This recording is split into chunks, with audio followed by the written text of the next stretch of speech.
यहां देश के लाखों युवा अपने कैरियर को, अपने सपनों को पूरा करने आते हैं। अब तीनों जगह टेस्ट की जो उपलब्ध कैपेसिटी है, उसमें 10,000 टेस्ट की कैपेसिटी और जुड़ने जा रही है। अब इन शहरों में टेस्ट और ज्यादा तेजी से हो सकेंगे। एक अच्छी बात यह भी है कि ये हाईटेक लैब्स सिर्फ कोरोना टेस्टिंग तक ही सीमित रहने वाली नहीं है, और ये बात बहुत महत्वपूर्ण है। भविष्य में हेपेटाइटिस बी और सी, एचआईवी, डेंगू सहित अनेक बीमारियों की टेस्टिंग के लिए भी इन लैब्स में सुविधा उपलब्ध कराई जाएगी। ऐसी व्यवस्थाएं तैयार करने के लिए Indian council of medical research ICMR और उससे जुड़े दूसरी संस्थाओं से सभी साथियों को भी मैं बहुत बहुत बधाई देता हूं। साथियों, देश में जिस तरह सही समय पर सही फैसले लिए गए, आज उसी का परिणाम है कि भारत अन्य देशों के मुकाबले काफी संभली हुई स्थिति में है। आज हमारे देश में कोरोना से होने वाली मृत्यु बड़े बड़े देशों के मुकाबले काफी कम है। वहीं हमारे यहां रिकवरी रेट अन्य देशों के मुकाबले बहुत ज्यादा है और दिनों दिन सुधार भी हो रहा है। आज भारत में कोरोना संक्रमित होने के बाद ठीक होने वालों की संख्या करीब करीब 10 लाख पहुंचने वाली है।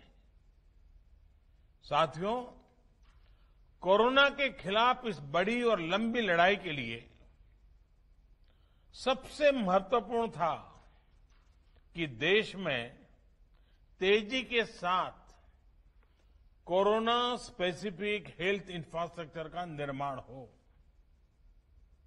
इसी वजह से बहुत शुरुआत में ही केंद्र सरकार ने 15,000 करोड़ रुपए के पैकेज का ऐलान कर दिया था।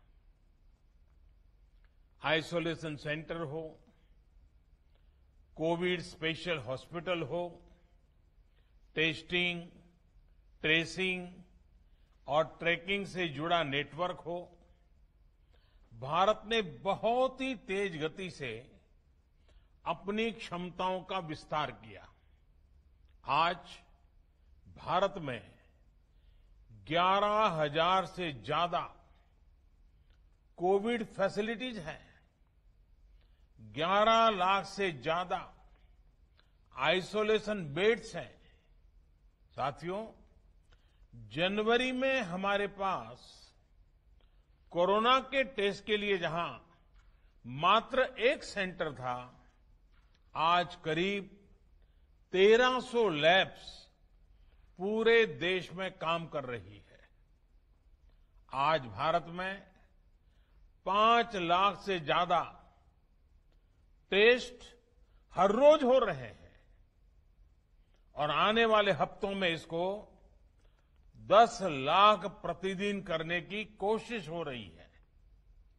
साथियों, कोरोना महामारी के दौरान हर कोई सिर्फ एक ही संकल्प के साथ जुटा है, और वो संकल्प है एक एक भारतीय को बचाना है।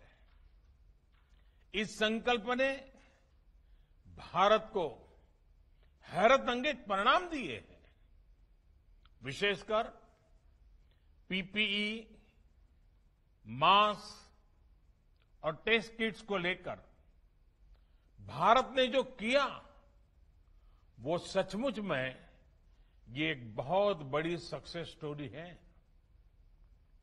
एक समय भारत में एक भी पीपीई किट नहीं बनती थी। आज भारत दुनिया का दूसरा सबसे बड़ा पीपीई किट मैन्युफैक्चरर है। सिर्फ 6 महीना पहले देश में एक भी पीपीई किट मैन्युफैक्चर नहीं था। आज 1200 से ज्यादा मैन्युफैक्चरर हर रोज 5 लाख से ज्यादा पीपीई किट बना रहे हैं। एक समय भारत N95 मास्क भी बाहर से ही मंगवाता था। आज भारत में 3 लाख से ज्यादा N95 मास्क हर रोज बन रहे हैं। एक समय था जब भारत वेंटिलेटर्स के लिए भी दूसरे देशों पर निर्भर था। आज भारत में हर साल 3 लाख वेंटिलेटर बनाने की प्रोडक्शन कैपेसिटी विकसित हो चुकी है। इस दौरान मेडिकल ऑक्सीजन सिलिंडर्स के प्रोडक्शन में भी काफी मात्रा में वृद्धि की गई है। सभी के इन सामूहिक प्रयासों की वजह से आज न सिर्फ लोगों का जीवन बच रहा है, बल्कि जो चीजें हम आयात करते थे, अब देश उनका एक्सपोर्टर बनने जा रहा है। साथियों, इतने कम समय में इतना बड़ा फिजिकल इंफ्रास्ट्रक्चर खड़ा करना कितनी बड़ी चुनौती रही है, इससे भी आप भली भांति परिचित हैं। एक और बड़ा चैलेंज था कोरोना के खिलाफ लड़ाई के लिए देश में ह्यूमन रिसोर्स को तैयार करना।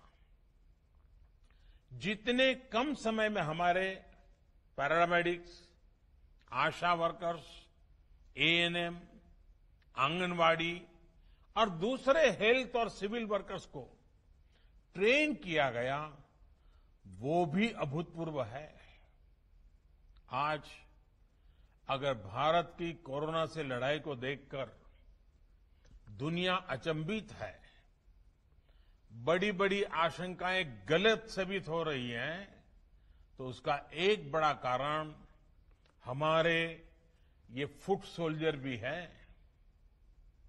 साथियों, कोरोना के खिलाफ लड़ाई में आज हम उस स्थिति पर आ पहुंच चुके हैं जहां हमारे पास जागरूकता की कमी नहीं है। साइंटिफिक डेटा का विस्तार हो रहा है, संसाधन भी बढ़ रहे हैं। अब हमें राज्य के स्तर पर, जिला, ब्लॉक और गांव के स्तर पर डिमांड और सप्लाई के मैनेजमेंट को और चुस्त दुरुस्त करना है, मजबूत करना है। हमें मिलकर नया हेल्थ इंफ्रा तो तैयार करना ही है, जो हमारे पास गांव-गांव में सरकारी और प्राइवेट डिस्पेंसरीज हैं, क्लिनिक हैं, उनको ज्यादा सक्षम भी बनाना है। ये हमें इसलिए भी करना है ताकि हमारे गांवों में कोरोना से लड़ाई कमजोर न पड़े। अभी तक गांवों ने इसमें बहुत अच्छा प्रदर्शन किया है और इसके साथ ही हमें इस बात का ध्यान रखना है कि हमारे कोरोना योद्धा किसी तरह की थकान का शिकार न हो। हमें नए और रिटायर्ड जो भी प्रोफेशनल्स इस सेवा के लिए आगे आना चाहते हैं, ऐसे प्रोफेशनल्स को हेल्थ सिस्टम से जोड़ने के लिए भी लगातार काम करना होगा।